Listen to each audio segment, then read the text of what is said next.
Добре дошли в Кокосовите острови, райското кътче на земята. Островите Квилинг, известни още като острови Клилинг, се намират в Индийския океан, северозападно от Австралия. Това е малка, но уникална група острови, обитавана от почти 600 души.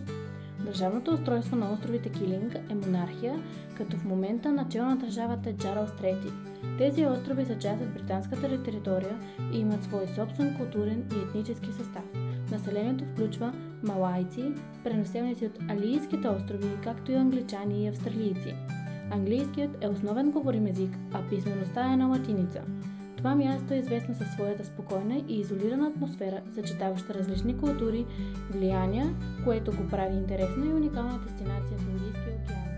Историята на островите Килинг започва през 1609 г., когато те са открити от английския мореплавател капитан Уилям Килинг. Откритията му поставят основата за бъдещето им включване в британската територия. През 1826 г. на островите са основани първите постоянни селища, което бележи началото на тяхното заселване и развитие като човешка обитавана територия. Тези селища създават нови икономически и социални структури в региона, които продължават да се развиват през следващите години. Една от важните дати в тяхната история е 6 април 1984 г., когато след проведен референдум островите Килинг формално стават част от Австралия. Това присъединява да укрепва политическата им връзка с Австралия, което продължава и до днес. Историята на тези острови отразява важни моменти на откритие, заселване и политически интеграции, които формират съвременният им облик. Островите Килинг са външна територия на Австралия и се управляват от австралийски администратор, който е назначен от австралийското правителство. Администраторът осигурява изпълнението на федералните закони и координира различните държавни политики на островите. Местните въпроси и въпросите за самоуправление се решават на съвета на островите, който се състои от местни представители и играе важна роля в управлението на островите. Островите Килинг не разполагат с въоръжени сили. Сигурността и защитата им се осигуряват от австралийските военни и органи на реда. Това прави островите относително спокойна и изолирана територия в рамките на Австралия. Икономиката на островите Килинг е значителна степен зависима от селското стопанство и риболова. Най-важната селскостопанска култура на островите е кокосовата палма, която е основен икономически ресурс. От плодовете на кокосовата палма се произвеждат различни продукти, като кокосово мляко, кокосово масло и кокосови стърготини, които имат търсене както на местния пазар, така и на международните пазари. Друг важен сектор в икономиката е риболовът, който осигурява храна и доходи за местното население. Продукти от риболов са основната част от диетата на островяните и е важен източник на износ. Производството на копра, това е месецата част на ядката на кокосовия орех, също играе важна роля в икономиката.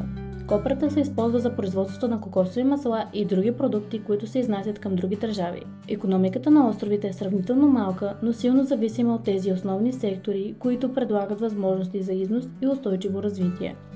Една от най-значимите забележителности на островите Килинг е националният парк Пулу, който е провъзгласен за такъв през 1995 г.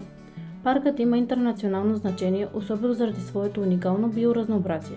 В него живеят около 60 вида неповторими птици, което го прави важно убежище за птиците, някои от които са редки и застрашени.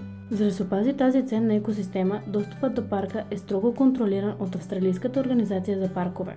Само ограничен брой посетители могат да влязат в парка, като те трябва да бъдат придружавани от лицензиран туроператор и да спазват определени условия, за да не нарушават естествената среда.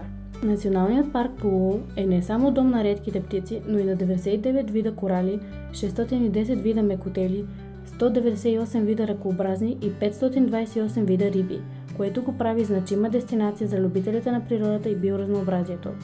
Тази защитена територия е истински рай за изследователи и екотуристи, които търсят да се потопят в една от най-чистите и незащитени екосистеми в света.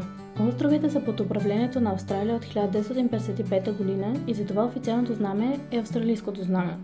То символизира политическата им принадлежност към Австралия. Въпреки това, островите имат и неофициално знаме, което е често използвано и символизира тяхната уникална идентичност. Неофициалното знаме представлява зелено платно, украсено с кокосова палма, която е основната икономическа култура на островите.